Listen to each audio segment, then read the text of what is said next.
प्रकट हो सकती है। ठाकुर जी सब जगह हैं, सर्वत्र हैं, सर्वदा हैं, इसलिए वो सत्य हैं। इस समय यहां भी हैं, पर देखने के लिए दृष्टि नहीं है हमारे पास। इस समय इस अहिल्याबाई नगर के इस प्रांगण में भी कहीं ना कहीं ठाकुर जी हैं, पर देखने की दृष्टि नहीं हमारे पास। इसलिए जो व्यापक है वो सत्य है, और व्यापक के सामने सत्य ही प्रकट होता है, असत्य नहीं बोल सकते आप। जिसकी व्यापकता नहीं है उसके सामने असत्य प्रकट होता है। तो भगवान का पहला रूप क्या है? सत्य। ठाकुर जी का दूसरा रूप क्या है? चैतन्य। चैतन्य मतलब ठाकुर जी जड़ नहीं है, ठाकुर जी जड़ नहीं है। जड़ वस्तु कैसी होती है? जो निष्ठुर है, जिसके अंदर किसी प्रकार की गतिविधि नहीं है। जैसे कि ये माइक का स्टैंड, ये जड़ है, इसको कितना भी मारूं इसको पीड़ा नहीं होगी। मैं इसको गाली दूं, मैं इसको अच्छा बोलूं, ये दुखी भी नहीं होगा, प्रसन्न भी नहीं होगा, ये जड़ है। लेकिन ठाकुर जी कौन है? ठाकुर जी चैतन्य है। हमें दिखता है कि वो जड़ है, लेकिन वो जड़ नहीं है, वो प्रत्यक्ष चैतन्य है। और एक बात सुनिए, हमारी व्यासपीठ का नाम क्या है? भक्ति पथ। भक्ति पथ का मतलब क्या है? भक्ति का रास्ता। तो रास्ते का कोई अंत तो होता होगा। अंत नहीं कहेंगे हम उसे, गंतव्य कहेंगे, डेस्टिनेशन कहेंगे। भक्ति के मार्ग का डेस्टिनेशन क्या है? कि जो ठाकुर जी हमको जड़वत दिखाई दे रहे हैं, वही ठाकुर जी एक दिन चैतन्य हो जाएं, तब समझो कि आप भक्ति के पथ के बिल्कुल अंतिम पड़ाव पर आ गए हो। अब ठाकुर जी जड़ नहीं है, चैतन्य हो गए। सक्कूबाई, जनाबाई, तुकाराम, नामदेव, ज्ञानेश्वर माउली, इन सब महाराष्ट्र के भक्तों ने जड़वत ठाकुर जी को चैतन्य बना दिया। अरे जनाबाई, उनके विषय में प्रसिद्ध कथा आती है। कबीर दास भक्तों के खोज कर रहे थे भारत में घूम घूम करके। तब किसी ने कहा कि महाराष्ट्र में एक भक्त हैं जनाबाई, बड़ी भगवान की भक्त हैं। तो श्री कबीर दास महाराष्ट्र आए, जनाबाई जी को ढूंढने लगे, कहां हैं कहां हैं। तो पूछते पूछते पहुंच गए। किसी ने बताया सामने वाली एक गली है, उस गली में ही जनाबाई रहती हैं। कबीरदास जैसे ही वहां पहुंचे तो क्या देखा? पूरा इलाका इकट्ठा हुआ है और दो माताएं आपस में लड़ रही हैं, झगड़ रही हैं, बुरी तरह एक दूसरे को सुना रही हैं।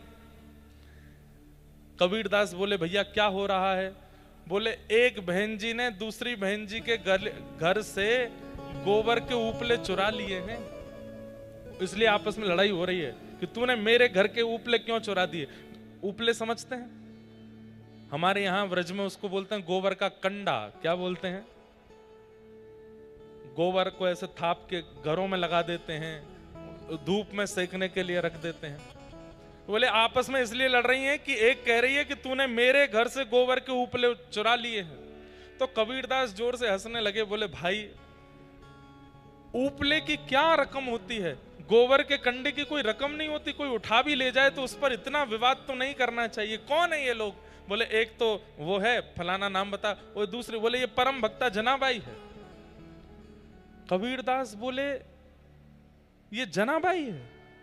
बोला हाँ। बोले मैं तो इनके दर्शन करने उत्तर भारत से आया हूं, ये सोचकर कि परम भक्त हैं, पर ऐसी परम भक्त जो गोबर के कंडे के लिए लड़ाई कर रही है, ये जनाबाई है।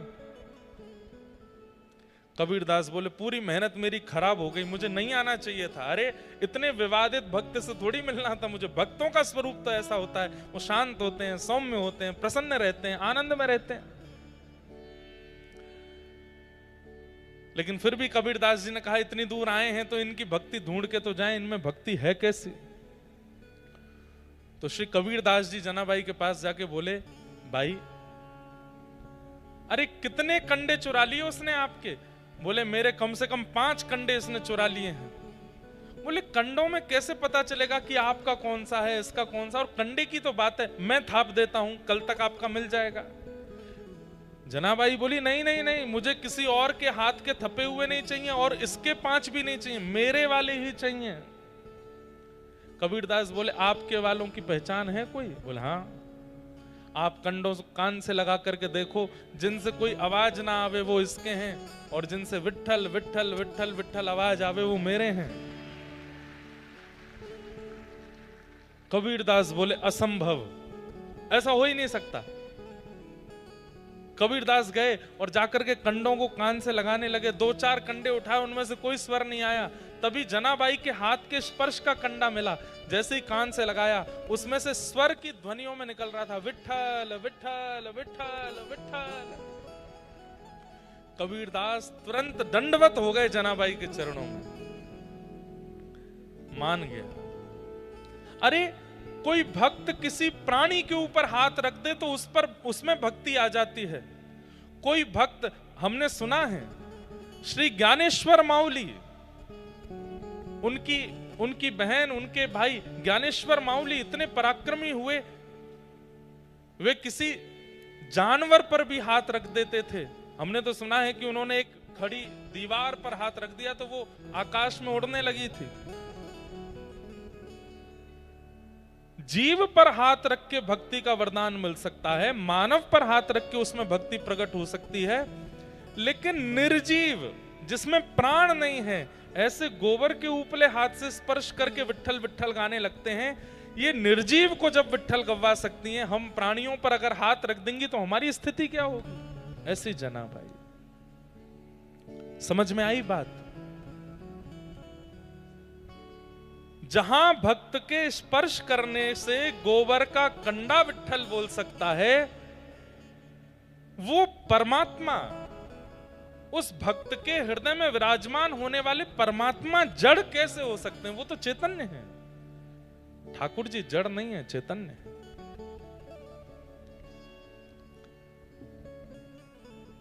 मैं हर कथा में एक बात कहा करता हूं, भगवान हमारे साथ एक गेम खेल रहे हैं।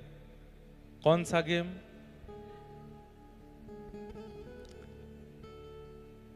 विष अमृत।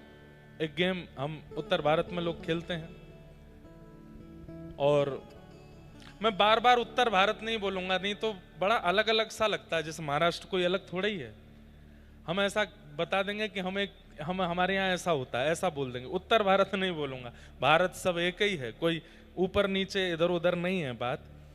तो हमारे यहाँ गेल खेलते, आपके यहाँ भी खेलते होंगे।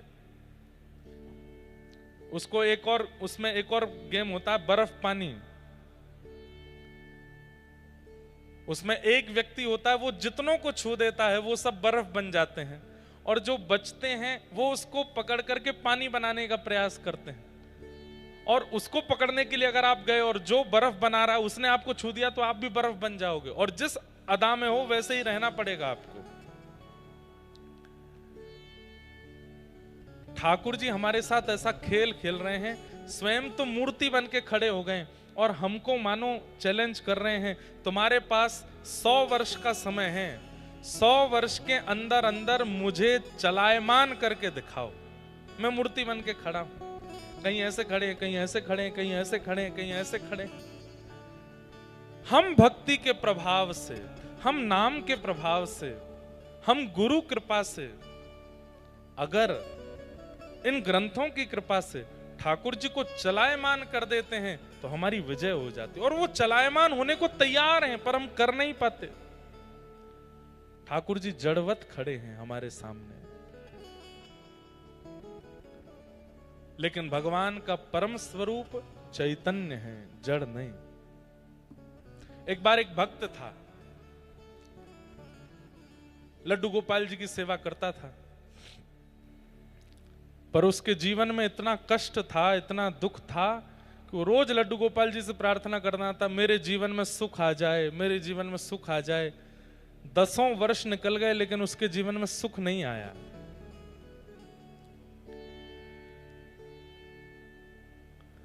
तब एक दिन उसका एक मित्र आया, उस मित्र ने आकर के कहा, बोले भैया हमारा तो घर भी बन गया, हमारा तो व्यापार भी बहुत अच्छा चल रहा है, बच्चे भी अच्छे पढ़ लिख रहे हैं, बहुत बढ़िया चल रहा है। तो उस भक्त ने कहा, भाई तुम कौन से भगवान की पूजा करते हो? मैं गोपाल जी की पूजा करता हूँ, 10 साल से कह रहा हूँ, मेरा तो कोई भी काम नहीं बन रहा। उस भक्त ने कह दिया, मैं तो शंकर जी की आराधना करता हूं, शिव आराधन करता हूं, और सुनो हम तुमको एक राय दें। बोले क्या? ये गोपाल जी की सेवा थोड़ी तुम कम करो, शंकर जी की आराधना करो। शिव भक्त, शिव जी जल्दी प्रसन्न होते हैं। और मेरा आपका, हम सब संसारी लोगों का स्वभाव ऐसा ही है, जहां की तरफ हमको लगता है कि पड़ला भारी है, हम वहीं की तरफ झुक जाते हैं। एक क्षण लगता है हमको छोड़ने में, अविश्वास बहुत जल्दी आता है हमारे मन में।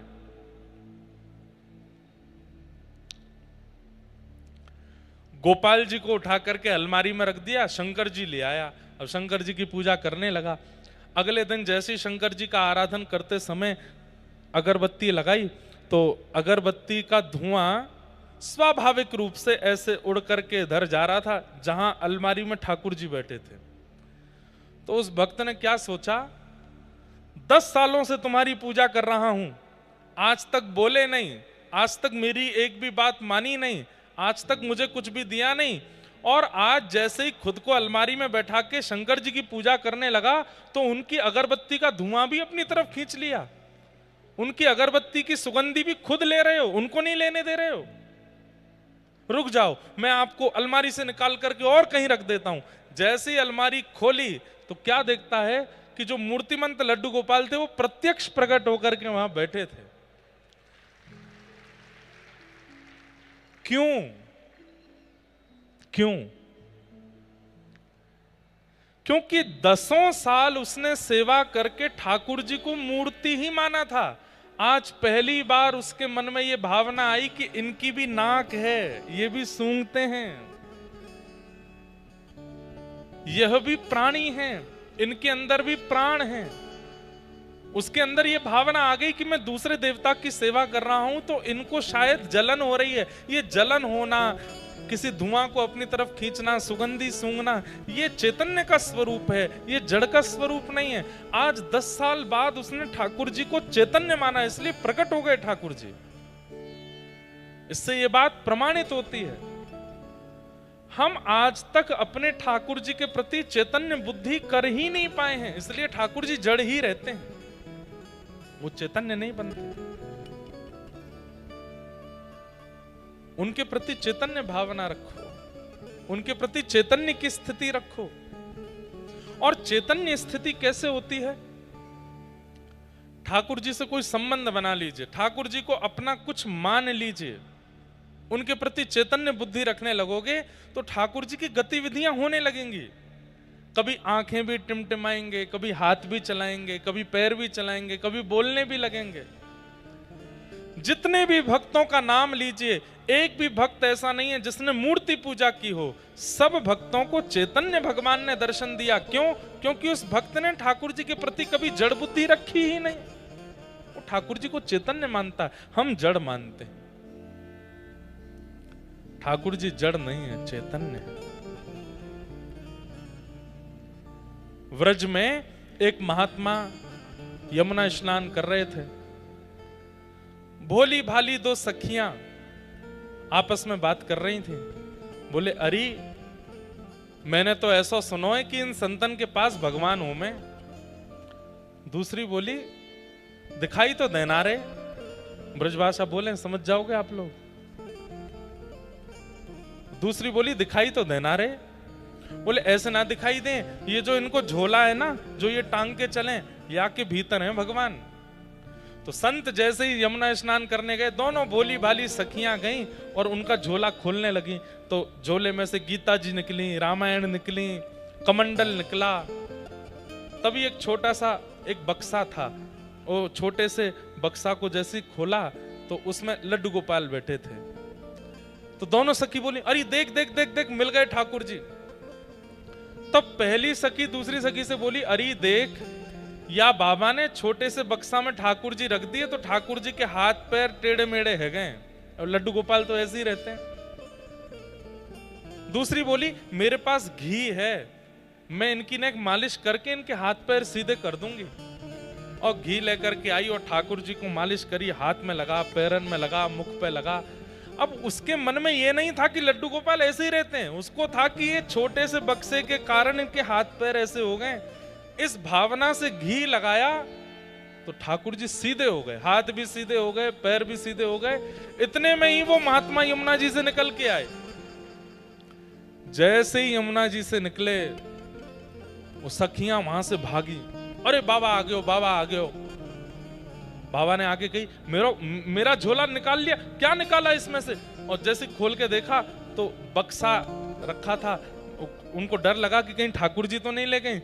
जैसे ही खोल करके देखा तो जो लड्डू गोपाल थे वो सीधे खड़े थे, दोनों हाथ भी सीधे, पैर भी सीधे।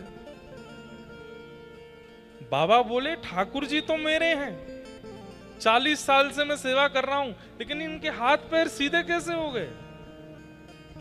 उन सखियों को बुलाया, बोले मैं कुछ कहूंगा नहीं, इधर आओ। तुमने क्या किया था कि मेरे ठाकुर जी के हाथ पैर सीधे कैसे हो गए? तो वो सखी बोली कि बाबा हमें तो ऐसी लगी कि आपने अपने ठाकुर जी इतने छोटे से डिब्बा में बंद कर दिए, उनके हाथ पैर मुड़ गए, तो हमें लगी कि हाथ पैर सीधे करवे के आज घी की मालिश कर दें। तो हमने घी की मालिश करी तो ठाकुर जी के हाथ पैर सीधे हो गए।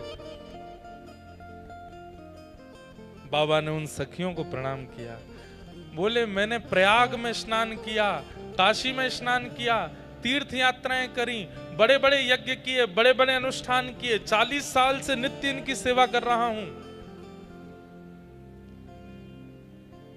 सब कुछ प्रस्तुत कर दिया ठाकुर जी की सेवा में, लेकिन जिससे ठाकुर जी प्रसन्न होते हैं, चैतन्य भाव, वो हृदय में नहीं ला पाया। इसलिए आज तक ठाकुर जी मेरे सीधे नहीं हुए।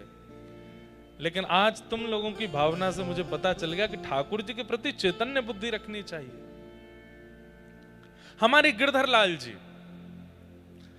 इतने से हैं, लेकिन उनके प्रति कभी आज तक जड़ बुद्धि नहीं आई, चैतन्य बुद्धि। और चैतन्य बुद्धि कैसे? अहिल्यानगर में कथा है, ठाकुर जी को पर्ची डाल के पूछेंगे आप चलोगे? जो पर्ची ठाकुर जी के पैरों के पास जाती है समझते हैं यही उत्तर है, खोल के देखते हैं ठाकुर जी कहते हैं नहीं, मतलब नहीं जाना। अभी कुछ दिन पहले मैं साउथ अफ्रीका गया था, वहां मेरा ले जाने का मन नहीं था। मैंने कहा वहां लोग गौ मांस खाते हैं, फ्लाइट इतनी लंबी होगी, व्यवस्थाएं इतनी होती नहीं है, ठाकुर जी को घर ही छोड़ जाते हैं। पर मन में आया कि एक बार पर्ची डाल के पूछ लेता हूं। पर्ची जब डाली ठाकुर जी को तो एक आश्चर्य हुआ। मैंने पंडित जी एक थे, उनसे बोला, मैंने कहा 2 पर्ची बनाओ, एक में लिखना साउथ अफ्रीका जाना है और दूसरे में लिखना साउथ अफ्रीका नहीं जाना है, 2 पर्ची बनाओ। तो पंडित जी ने पर्ची बनाई, 2 पर्ची बना करके मुझे बोले डाल दो महाराज जी। तो जैसे ही मैंने डाली तो उठाई तो उसमें लिखा था साउथ अफ्रीका जाना है। मैंने कहा ठाकुर जी तो आज्ञा कर रहे हैं जाना है। तो मैंने कहा दूसरी पर्ची भी ऐसे ही, बस दूसरी पर्ची उठाई, उसको खोल के देखा, दोनों पर्चियों में यही लिखा था साउथ अफ्रीका जाना है, नहीं लिखा ही नहीं था इसमें। मैंने पंडित जी से कहा, मैंने कि सुनो, आपने दोनों पर्चियों में लिखा है साउथ अफ्रीका जाना है, दूसरी में भी लिखा है साउथ अफ्रीका जाना है। वो बोले महाराज जी इतने सालों में पहली बार मैं नहीं लिखना भूल गया हूं कि मैंने नहीं लिखा था, वो इसमें है ही नहीं, मुझे समझ नहीं आ रहा है। मतलब नहीं शब्द था ही नहीं उसमें। अब मैं बड़ी आश्चर्य में पड़ गया, अब क्या करूं, ये तो दोनों पर्चियों में एक ही बात लिखी थी। तो मैंने कहा एक पर्ची और बनाओ। तो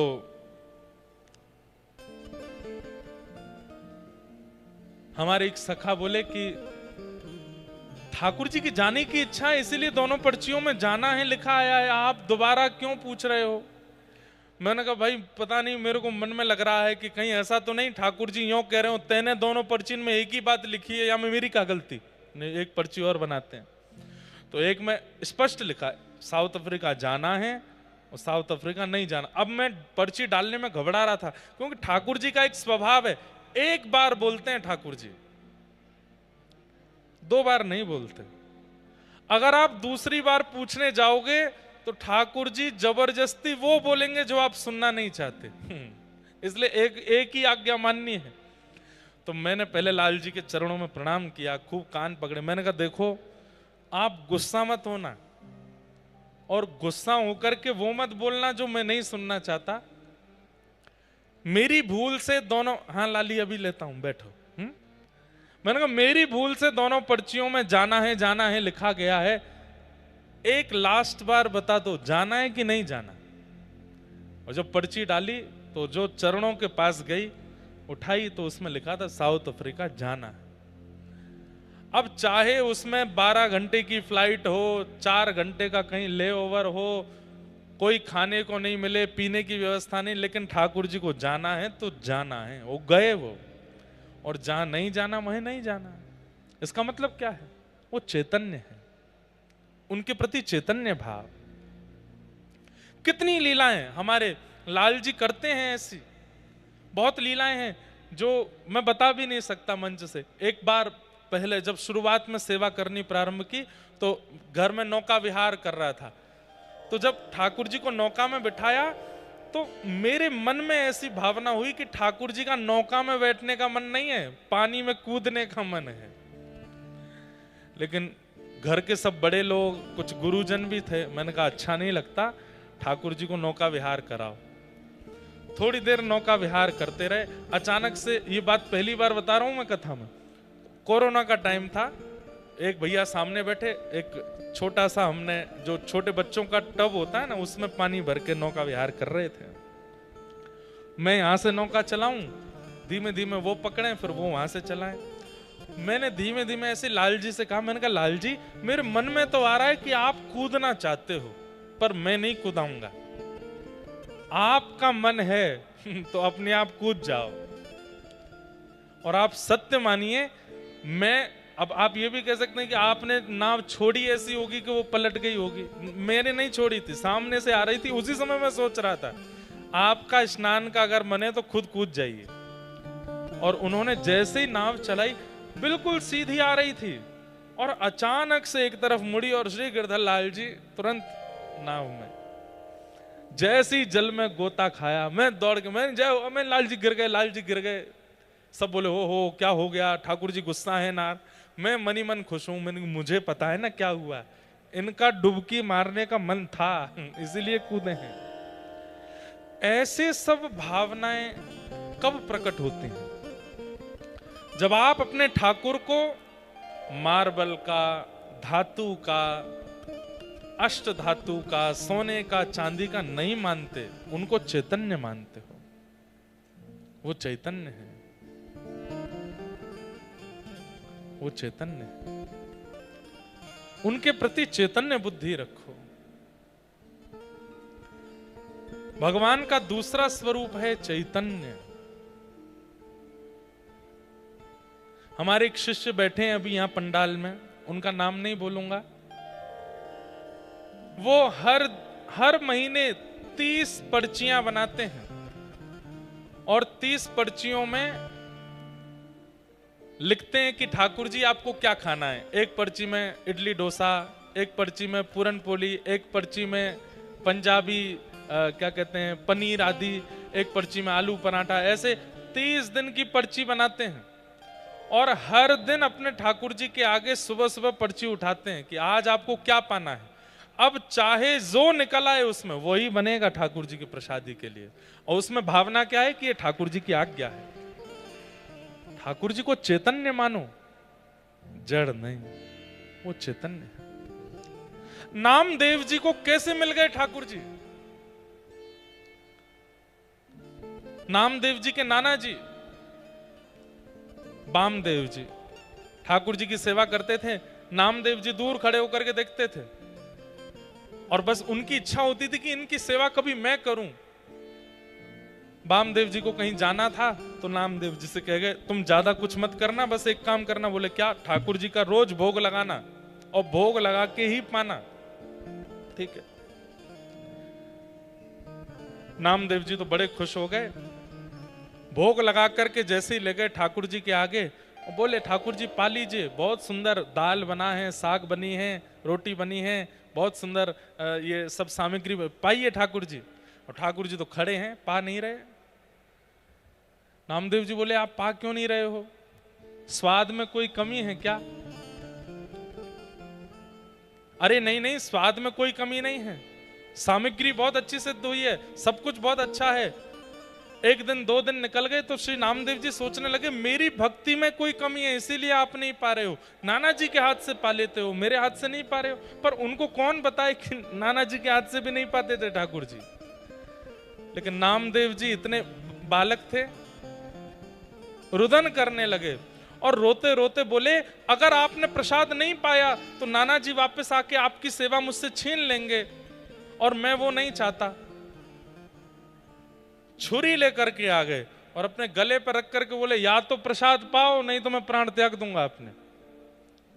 इतने में ही ठाकुर जी प्रकट हो गए। प्रकट होकर के नामदेव जी का हाथ पकड़ लिया और पकड़ करके बोले मैं इतनी जल्दी प्रकट नहीं होता, अरे कम से कम 3-4 महीने तो मनाते मुझको, 3 दिन में प्रकट कर लिया। 3 महीने में चाह रहे हो कि मैं दर्शन दूं, 3 दिन में।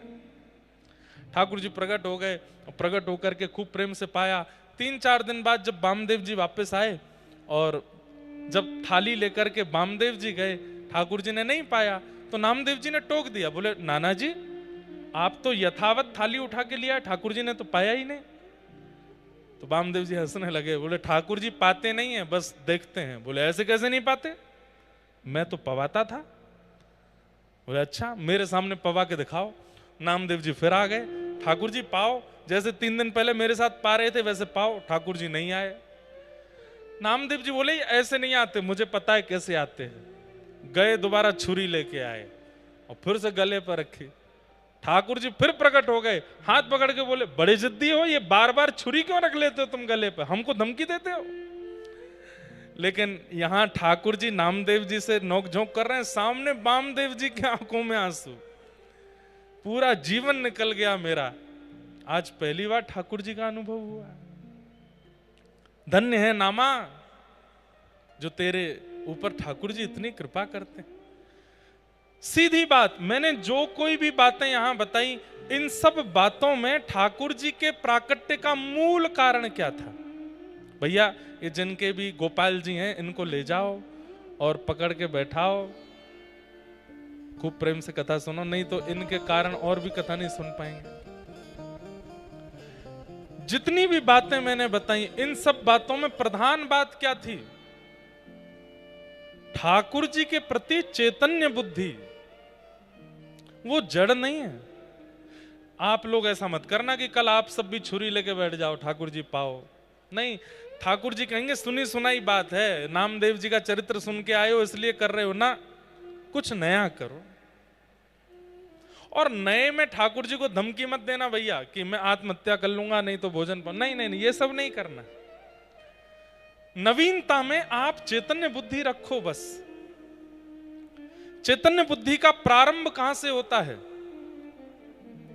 सबसे पहली बात, ठाकुर जी का आसन